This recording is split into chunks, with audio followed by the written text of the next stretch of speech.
Yes, beta.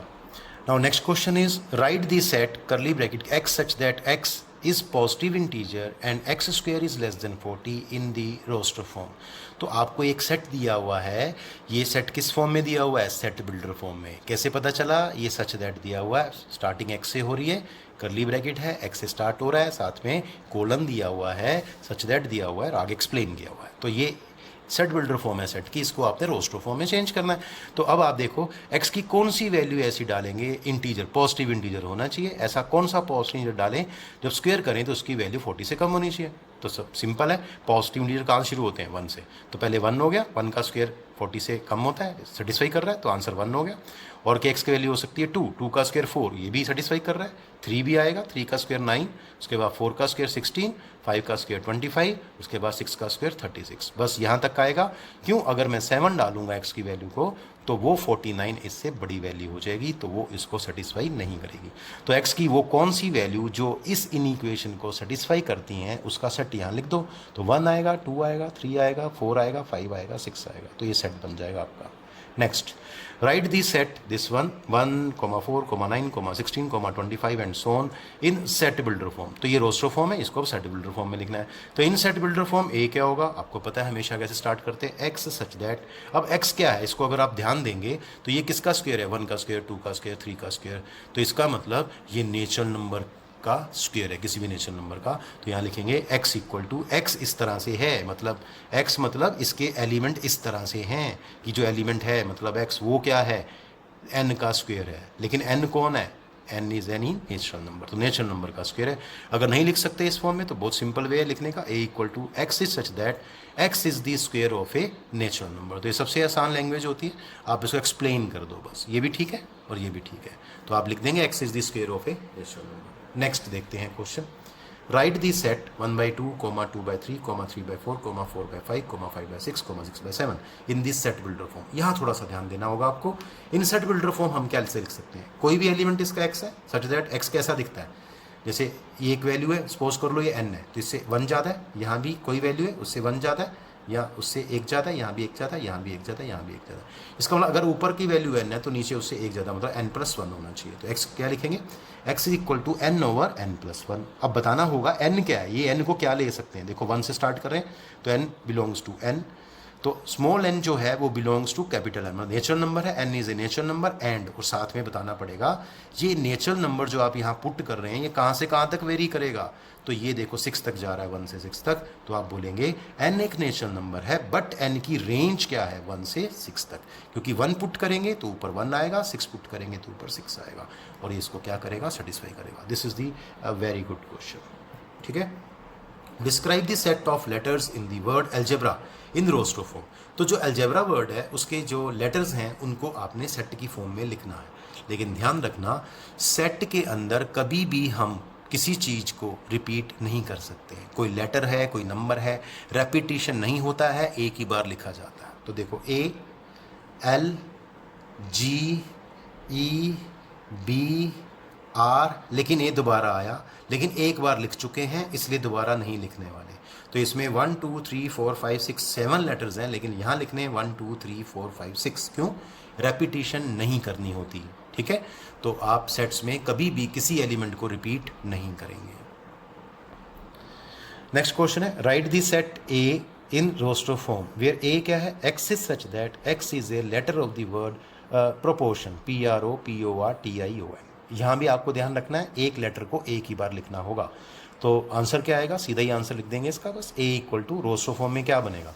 पहले P, फिर R, फिर O, उसके बाद P रिपीट हो रहा है छोड़ देंगे, O रिपीट हो रहा है छोड़ देंगे, फिर R भी रिपीट हो रहा है छोड़ देंगे, फिर T आएगा, फिर उसके बाद I आए, ठीक है, I आएगा बाद में लिखा हुआ है, और उसके बाद N आएगा। ठीक है, और बाकी जो लेटर्स हैं यहाँ से हम उसको ड्रॉप कर देंगे क्योंकि एक एक बार ले चुके हैं। तो 1 2 3 4 5 6, इसमें 6 लेटर्स आपके बनेंगे। तो आपको ध्यान रखना होगा इसमें किस लेटर को आपने छोड़ना है। उसके बाद write the set x such that x is equal to n/n square plus 1 where n lying between 1 2 3 and n is a natural number. तो देखो क्या पुट कर सकते हैं, n एक नेचुरल नंबर है जिसकी वैल्यू 1 और 3 के बीच में लाई करती है, और 1 भी ले सकते हैं और 3 भी ले सकते हैं। तो पहले 1 लेंगे, 1 डालेंगे तो 1/1 का स्क्वायर प्लस 1 2 हो जाएगा। जब 2 डालेंगे तो 2 ओवर यहाँ पे 2 का स्क्वायर प्लस 1 5 हो जाएगा, और जब 3 डालेंगे तो 3 ओवर 3 का स्क्वायर 9 प्लस 1 10 हो जाएगा। तो आप देख पा रहे हैं कि इसका जो रोस्टर फॉर्म बनेगी वो 1/2, 2/5 और 3/10 बनेगी। ठीक है, तो बहुत ही इजी क्वेश्चन था। यहाँ पे मैं एक लाइन और लिख देता हूँ ताकि आपको क्लियर हो जाए। Write the set in roster form, ये यहाँ पे मिसिंग है। रोस्टर फॉर्म में आपने इस क्वेश्चन को लिखना, तो इस तरह से आंसर बनेगा। चलिए अब आगे चलते हैं सेट्स में। और क्या है इसमें सेट्स में सीखना है हमें, टाइप्स ऑफ सेट्स। सेट्स की टाइप्स क्या होती हैं? नंबर 1 एम्प्टी सेट और नल सेट और void set, VOID void set.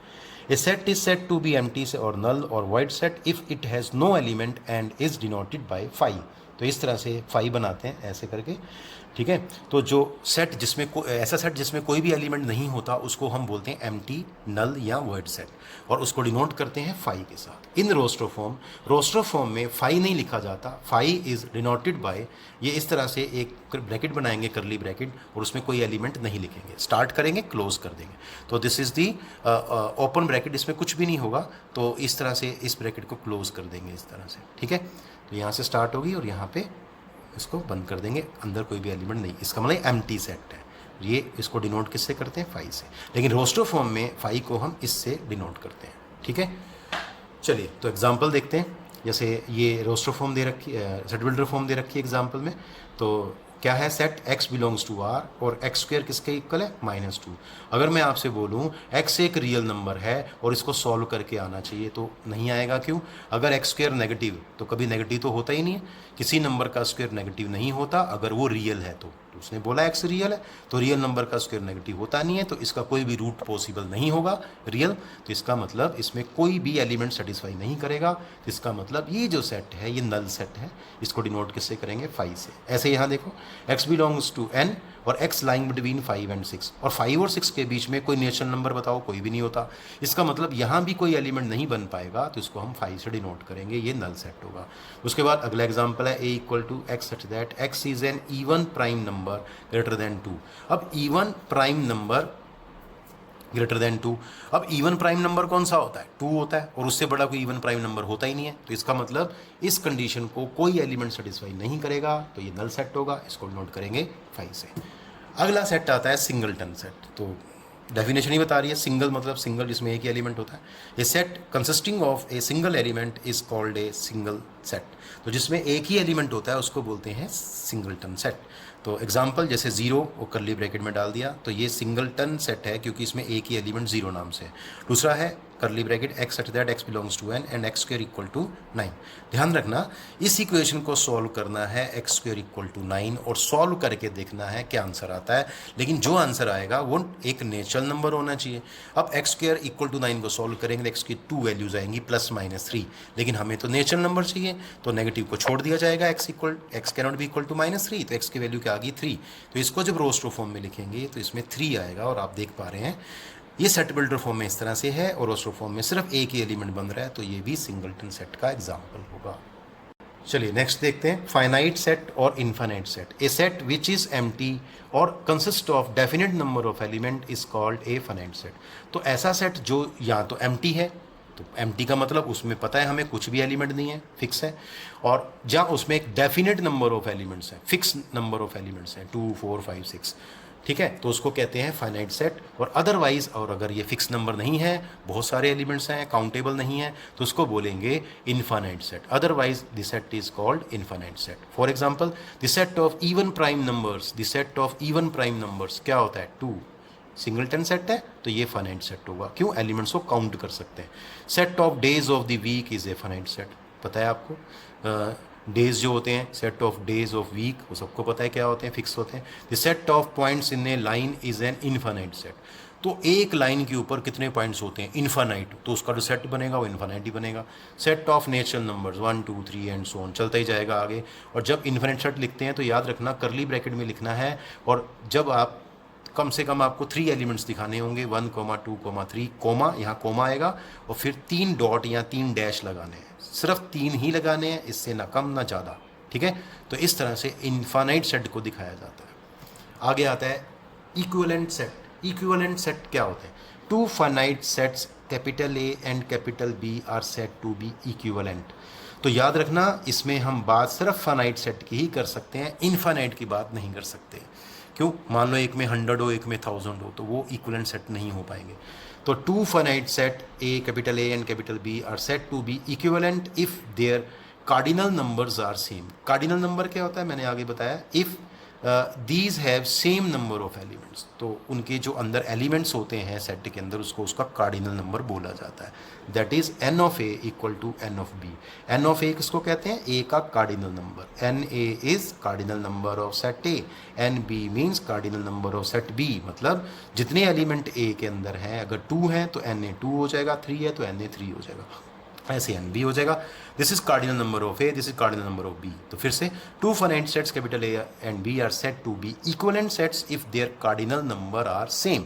मतलब अगर उन दोनों के अंदर सेम नंबर ऑफ एलिमेंट्स हैं तो वो सेट्स होते हैं इक्विवेलेंट सेट होते हैं। फॉर एग्जाम्पल, कैपिटल ए एक सेट लेते हैं जिसमें 3 एलिमेंट्स हैं ए बी सी, और कैपिटल बी एक सेट लेते हैं जिसमें 3 एलिमेंट है 1 2 3। आपको सिर्फ नंबर काउंट करना है एलिमेंट्स का। इसमें भी 3 एलिमेंट है, इसमें भी 3 एलिमेंट है, मतलब 3 एलिमेंट्स इसमें, 3 एलिमेंट्स इसमें। तो ये सेट्स जो होंगे ये क्या होंगे? इक्विवेलेंट सेट्स होंगे, क्योंकि इसमें नंबर ऑफ एलिमेंट सेम है। ठीक है, रीज़न लिख दिया है, since n A equal to n B, मतलब इसका कार्डिनल नंबर ए का और बी का कार्डिनल नंबर सेम है। ठीक है, तो हेयर मैंने यहाँ शो कर दिया है एन ए 3 है, एन बी 3 है, और ये जो एन है इसको बोलते हैं cardinal number of set A, और एन बी को बोलते हैं cardinal number of set B. ये आपके एग्जाम में भी आ सकता है, what do you mean by cardinal number. और बताइए अगर ए सेट ये है तो इसका कार्डिनल नंबर क्या है? तो इसका कार्डिनल नंबर है एन ए इक्वल टू 3, और इसका कार्डिनल नंबर क्या है? इसमें भी 3 एलिमेंट है 1 2 3, तो एन बी क्या आएगा? 3 आएगा।